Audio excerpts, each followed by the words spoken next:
A man is taken from the shadows, his mental evaluation completed, yet he remains confined behind walls meant for the most troubled of souls. The public deserves answers. Why is silence still safeguarding this suspect? Firstly, let's go over what has been officially documented for the public to consider. Charlie Kirk assassination suspect remains in special housing unit despite completed mental evaluation.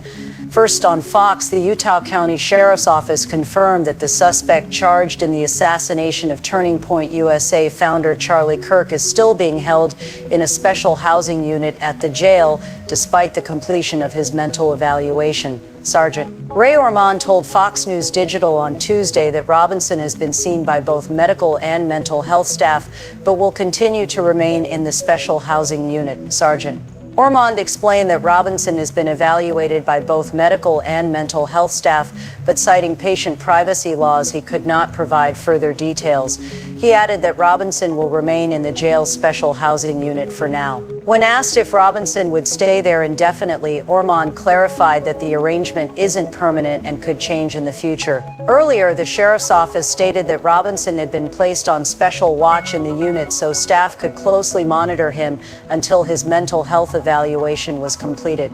The sheriff's office explained that special watch status can be applied for various reasons, including violent behavior, the nature of the crime, suicidal remarks, or other behavioral concerns. However, officials previously stated they had no indication that Robinson had made suicidal comments. Former federal prosecutor Neema Rahmani told Fox News Digital that the outcome of Robinson's mental health evaluation likely indicates he should not be placed in the jail's general population, which is why he continues to be housed in a special unit. Rahmani explained that Robinson's defense team will conduct a full mental health evaluation, which could be used in several ways: to negotiate a plea deal that spares him from the death penalty, to argue an insanity or diminished capacity defense during the trial's guilt phase, a difficult strategy under Utah law, or to present mitigating evidence if the case reaches the death penalty phase. In the case of Charlie Kirk's assassination, the system speaks in riddles, citing privacy, vague protocols, and indefinite housing. The weight of those missing words presses on every citizen watching. If we accept ambiguity when the stakes are life and death, aren't we complicit in the silence itself? What do you think? Is the case moving forward carefully, or is progress being slowed by procedural delays? Share your thoughts in the comments below, and where you're watching from. To stay updated on every development, subscribe now and turn on notifications so you stay informed as new updates become available. This is Detective Max, and together we will stay on top of the facts. What does it mean when the system hesitates? When silence fills the spaces where answers should be? What does it say about justice? When the words we hear from authorities sound more like carefully measured fragments than the truth the public deserves. The case before us is not ordinary. The man accused of attempting to assassinate Turning Point USA founder Charlie Kirk remains confined inside a special housing unit in Utah County Jail. His mental evaluation, we are told, has been completed. Yet his placement has not changed. His status remains the same, his future still undefined. This raises questions that echo far beyond one jail, one county, or even one suspect. Because this isn't just about a single man being held behind walls. It is about the way institutions respond when under pressure. It is about hesitation, deflection, and the unsettling quiet that emerges when the public asks for answers and receives none. And here lies the difficult truth. When justice drags its feet, when officials speak in riddles instead of clarity, the burden shifts. It moves from those in power to those who watch in silence. If we stop asking questions, if we accept uncertainty as normal, if we allow privacy laws and vague assurances to replace transparency, then we become part of the silence ourselves. So ask yourself, are we willing to carry that silence, or are we ready to demand answers in a case that has already shaken the foundations of trust in those sworn to protect? The Utah County Sheriff's Office has confirmed that the suspect remains inside a special housing unit. His mental evaluation, the step that was supposed to determine whether he could safely rejoin the general population, is finished. And yet, nothing has changed. Officials told the press that he was seen by both medical and mental health staff. But beyond that, the answers stop. No timeline. No clear explanation, just a wall of silence reinforced by phrases like patient privacy and procedural discretion. Transparency, once again, evaporates before it can even reach the public. And here is where the unease begins to grow. Privacy, of course, matters. Every individual deserves it. But when privacy becomes the curtain that shields critical information, in a case of national consequence, who really benefits from that silence? The public, or the system protecting itself from scrutiny?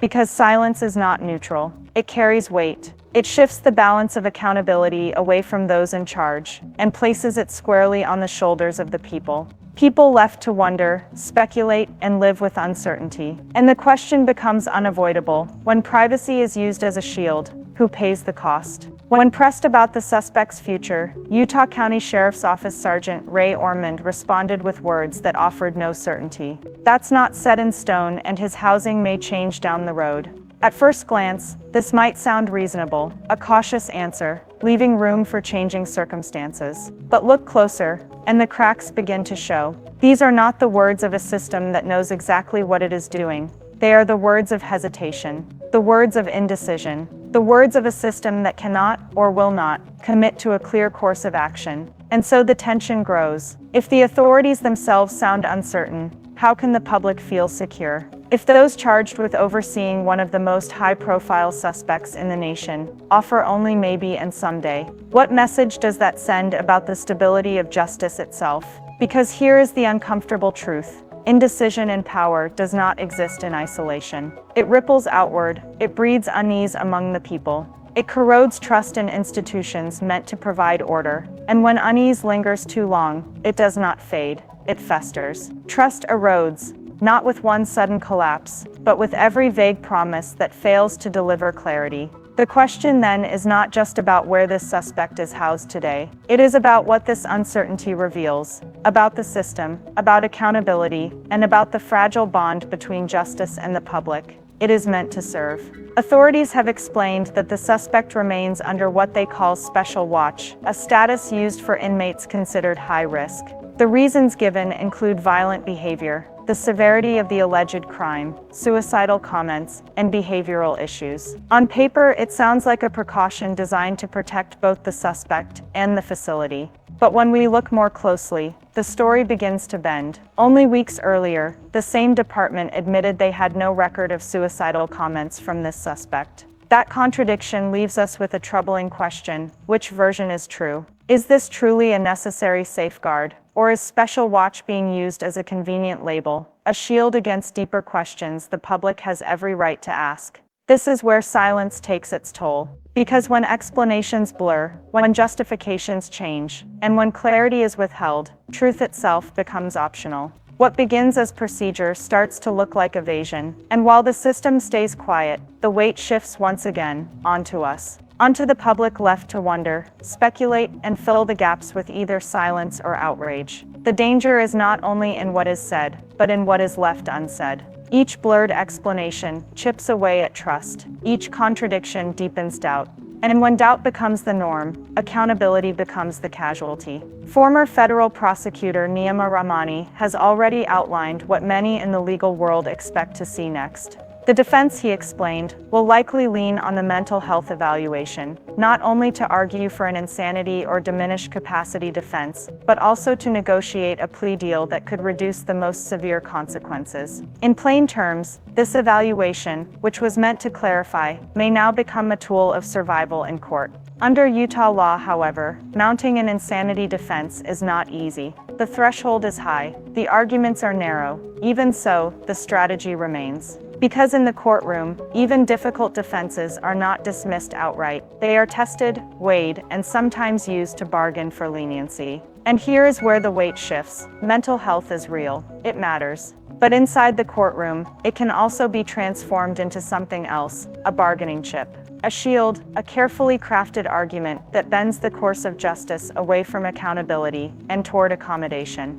What begins as an evaluation of wellness becomes an instrument of negotiation. So the question is not just legal, it is moral. If a nation accepts excuses instead of accountability, if diminished capacity is used not to reveal truth, but to soften the consequences charges of an attempted assassination. What does that say about us? What does that say about the standard we set for justice, and the silence we are willing to tolerate in its place? The statements from the Utah County Sheriff's Office remain short, careful, and deliberately narrow. Every word seems chosen less to inform the public, and more to avoid revealing too much. We are told that the suspect has been evaluated. We are told that he remains in special housing. Beyond that, the details vanish into silence. But in a case of this magnitude, silence is not what the public expects. What the public deserves is clarity, firm answers about why this man remains isolated, what the evaluation revealed, and what steps will follow. Instead, we are given fragments.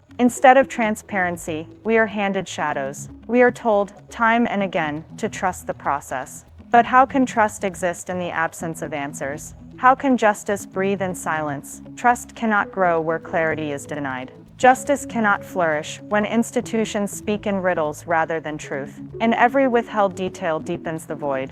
Every vague word places the burden not on the system, but on the public, to wonder, to speculate, to question what is being hidden. It forces ordinary people into the role of investigators, piecing together fragments that should have been laid out openly from the beginning. The tragedy is that silence doesn't only conceal, it corrodes. It chips away at confidence in those meant to protect, until the gap between the people and their institutions becomes wider than the walls of any jail cell. At this stage, the focus cannot remain on one office alone. The responsibility stretches wider, across law enforcement, jail administration, and the prosecutors preparing for trial. Each branch of the system holds a piece of the truth, and each one decides how much of that truth the public will ever see. On paper, the procedures appear sound, evaluations are completed, housing decisions are monitored, and legal strategies unfold behind closed doors. But perception tells another story, one of hesitation, guarded answers, and silence where clarity should live. It is in this gap between procedure and perception that trust begins to fracture. When institutions choose caution over candor, when secrecy outweighs accountability, the impact is not contained to a single case. They don't just fail the process, they fail the people who rely on them. They fail you, and here lies the hardest truth of all. If we shrug, if we accept silence as normal, if we allow vagueness to take the place of answers, then we fail too. Because justice does not crumble all at once. It erodes slowly, carried away piece by piece, until one day we realize we have nothing left but the silence we once ignored. This case, on its surface, concerns one suspect, one evaluation, and one jail. But step back, and the pattern becomes harder to ignore. The hesitation, the vagueness, the silence wrapped in official language, these are not unique to Utah County. They echo across high-stakes cases throughout the nation. Again and again, the public is told to wait, to trust, to accept partial answers in place of full truth. History shows us, silence is never neutral. Silence always protects someone. The only question is who. Is it the suspect, shielded from scrutiny, the institution, safeguarded from accountability, or is it both, bound together by secrecy, at the expense of the public's right to know? And so we are left to wrestle with the most pressing reflection. What does it say about justice, if excuses are allowed to outweigh truth? If mental health evaluations, procedural cautions, and privacy laws are wielded not to inform, but to obscure, what becomes of the very principles that hold a justice system upright? These are not abstract concerns. They shape how we, as a society, measure accountability. They determine whether justice is something we can trust, or merely a word repeated, while silence carries the weight of the truth we are never shown. This case isn't finished. The evaluation is complete, yet clarity is missing. Justice demands more than silence. And if we, the public, stop pressing for answers, then we will share in the silence that protects the very shadows we fear. So now the question turns to you. What do you think? Is the system shielding justice, or shielding itself? Your perspective matters. Drop your thoughts below, responsibly, respectfully, because your voice may be the only thing that breaks this silence. And in moments where institutions hesitate, it is often the persistence of ordinary people that keeps truth alive.